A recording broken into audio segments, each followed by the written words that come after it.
Assalamualaikum warahmatullahi wabarakatuh. Perkenalkan, nama saya Azra Firaya Aslamia dari Prodi Akuntansi Blended Plus dengan NIM 2025 01 10 40. Di sini saya akan membahas materi ke sesi ke-7. Di sini saya akan membahas tentang pasar faktor produksi. Yang pertama, peran kewirausahaan dalam pasar faktor produksi. Pasar faktor produksi adalah pasar tempat berbagai faktor produksi dipertemukan sebagai tenaga kerja, modal, lahan, dan kewirausahaan. Dari semua faktor tersebut, kewirausahaan memiliki peran yang sangat penting karena menjadi penggerak utama proses produksi. Seorang pengusaha bertugas menggabungkan semua faktor produksi secara efektif. Mereka memperkerjakan tenaga kerja, menggunakan modal, memanfaatkan lahan, dan mengelola menjadi suatu kegiatan usaha yang menghasilkan barang dan jasa. Tanpa pengusaha, faktor-faktor produksi tersebut tidak akan berjalan secara optimal. Selain itu, kewirausahaan juga menciptakan nilai tambah. Pengusaha tidak hanya menjalankan usaha, tetapi juga melihat peluang, menciptakan solusi baru, dan meningkatkan efisien. Misalnya dengan cara produksi yang lebih cepat, biaya lebih rendah, atau produksi yang lebih sesuai dengan kebutuhan masyarakat. Hal paling menonjol dari kewirausahaan adalah inovasi dan kreativitas. Inilah yang membedakan pengusaha dari faktor produksi lainnya. Ide-ide baru, teknologi baru, dan cara kerja yang modern lahir dari aktivitas kewirausahaan. Karena itu, pengusaha sering disebut sebagai motor penggerak pertumbuhan ekonomi. Namun, menjadi pengusaha juga berarti berani mengambil dan mengelola risiko kerugian, kegagalan usaha, menjadi perubahan pasar menjadi tanggung jawab utama oleh seorang kewirausahaan. Yang kedua, ada pengaruh pengusaha terhadap pertumbuhan ekonomi. Pengusaha memiliki peran besar dalam mendorong pertumbuhan ekonomi. Salah satu dampak paling nyata adalah penciptaan lapangan kerja. Setiap usaha baru yang dibuka berarti membuka peluang kerja baru bagi masyarakat dan mengurangi angka pengangguran. Selanjutnya, inovasi yang dilakukan pengusaha dapat meningkatkan produktivitas. Metode produksi yang lebih efisien membuat output meningkat tanpa harus menambah biaya secara berlebihan. Hal ini berdampak positif bagi masyarakat dan perekonomian nasional. Usaha yang berkembang juga akan mendapat pendapatan negara melalui pajak. Selain itu, pendapatan juga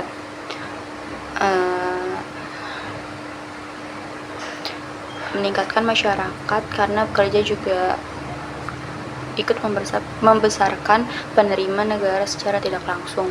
Dampak lain yang tidak kalah penting adalah efek berantai ekonomi. Satu usaha yang berkembang bisa mendorong munculnya usaha lain seperti pemasukan baku, jasa transportasi, hingga pedagang kecil di sekitarnya. Efek ini membuat perekonomian bergerak lebih luas. Yang ketiga, ada perubahan permintaan tenaga kerja dan pengangguran. Perubahan permintaan tenaga kerja sangat mempengaruhi pasar faktor produksi, terutama pada tenaga kerja.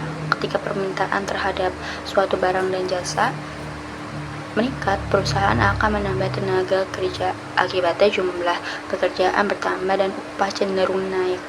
Terus sebaliknya, jika permintaan menurun, perusahaan akan mengurangi produksi dan jumlah tenaga kerja. Hal ini menyebabkan penurunan upah dan meningkatnya pengangguran. Pasar faktor produksi yang fleksibel akan lebih mudah menyesuaikan diri terhadap perubahan ini. Ketika perubahan teknologi dan struktur ekonomi membuat keterampilan tertentu tidak lagi dibutuhkan, tenaga kerja tidak memiliki keterampilan baru, akhirnya sulit terserap oleh pasar. Yang keempat, ada dampak kebijakan pemerintah terhadap faktor produksi.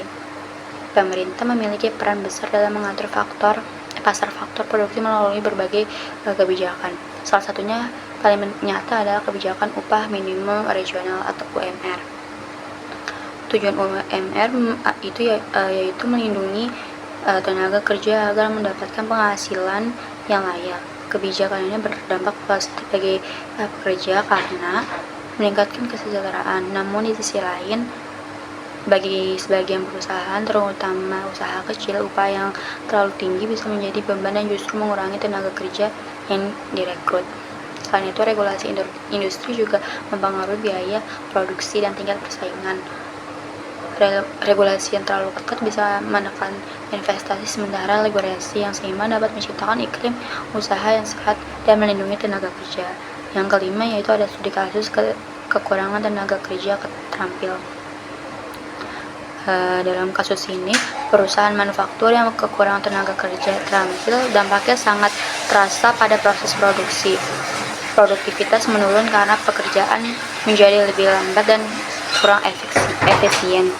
Kualitas produk juga menjadi tidak konsisten, sehingga risiko cacat produksi meningkat drastis. Kondisi ini membuat biaya operasional naik, baik untuk pelatih tambahan, perbaikan produk, maupun rekrutmen ulang. Untuk mengatasi masalah ini, perusahaan dapat menawarkan gaji dan benefit yang lebih menarik, menyediakan jalur karir yang jelas, dan menciptakan lingkungan kerja yang nyaman.